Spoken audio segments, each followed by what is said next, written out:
अस्सलाम वालेकुम व्यूवर्स। आज मैं आपको शामी कबाब की रेसिपी बताऊंगी, बहुत मज़े की। सबसे पहले चने की दाल को लिया, उसके बाद मैंने इसको धोकर भिगो के रख दिया। आधा घंटा घंटा रख दें, आपकी मर्ज़ी है। और फिर उसके बाद इसमें प्याज डाली मैंने 1 अदद, और हरी मिर्चें डाली, लहसुन, प्याज, अदरक, लहसुन, नमक, मिर्च और गोश्त डाला चिकन का आधा किलो। और इसके अंदर फिर हमने प्रेशर कुकर लगा दें, या वैसे ही आप इसको देगची में रख दें और 1 घंटे के लिए रख दें ताकि अच्छे से गल जाए। वैसे आप कुकर के बगैर रखेंगे तो आधे घंटे के लिए रख दें आप। उसके बाद मैंने इसको हाथ से कूटा था, चट्टू वट्टा जो सा होता है उसमें कुंडी डंडा। और उसके बाद आप या चॉपर मशीन में कूट लें और इसके अंदर 2 अंडे डालें। फिर मैंने इसको मिक्स किया हाथ से। फिर उसके बाद मैंने धनिया और पुदीना डाला। उसके बाद मैंने इसको मिक्स करके हाथ से टिक्कियाँ बना लें, या आपके पास सांचा है तो आप सांचे के साथ बना सकते हैं। और उसके बाद आप शॉपर लें और उसको फ्रीज़ कर लें, ऊपर नीचे रख के टिक्कियाँ फ्रीज़ हो जाएंगी फ्रीज़र में। तो आप इस्तेमाल कर सकते हैं, चाय के साथ मेहमानों के आगे रख सकते हैं। और ये बहुत मज़े की टिक्कियाँ बनाई हैं, मेरी अम्मी बनाती थी और मैंने वैसे ही बनाई हैं टिक्कियाँ।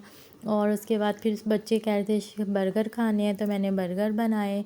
और इसको मैंने बस ऑयल में फ्राई किया। अंडा लगा के भी आप फ्राई कर सकते हैं, पुलाव के साथ भी खा सकते हैं। और फिर मैंने चाय बनाई और चाय के साथ वैसे ही टेस्ट किया कि कैसी बनी है, बहुत मज़े की बनी थी। फिर मैंने नेक्स्ट डे फिर बर्गर बनाए, मायोनीज़ में काली मिर्चें डाली, नमक डाला और अंडा फेंटा, उसमें नमक काली मिर्च डाली, उसका टेस्ट बहुत मज़े का होता है, केचप डाली। और फिर मैंने आमलेट बनाए और ये बंद गोभी बारीक बारीक काटी, और आप प्याज भी डाल सकते हैं, खीरा, मगर हमारे बच्चों को खीरा टमाटर प्याज बिल्कुल नहीं पसंद। तो बस मैंने मायोनीज़ और केचप लगाई और फिर मैंने ये बर्गर्स तैयार किए और अंडा फेंटा। उसके बाद मैंने इसको ऑमलेट बनाकर हर बर्गर में लगाए और फिर ये बर्गर तैयार हो गए। और ये आपके सामने है कैसे मैंने अंडे को फेंटा, इसमें नमक और काली मिर्च थोड़ी थोड़ी डाली। और एक साइड पे मैंने फिर शाम की चाय रखी, दूध पत्ती, और फिर हमने चाय बनाई। ये देखें, ये मैंने अब पहले शामी फ्राई किए, वो साइडों पे हमने तवे पे रख दिए थे। और ये मैंने अंडा फ्राई करके थोड़ा सा डाला, बर्गर के साइज़ का ऑमलेट डाला मैंने। फिर ये मैंने शामी के ऊपर रख दिया और उसके बाद एक एक करके फिर उसके बाद ये देखिए घर में कितने साफ़ सुथरे बर्गर्स तैयार हो गए। बाहर जो से बच्चे खाते हैं जरासीम, हाथ भी साफ़ नहीं होते। घर में कितनी सफाई और सुथरे मैंने कितने अच्छे बर्गर्स तैयार किए हैं।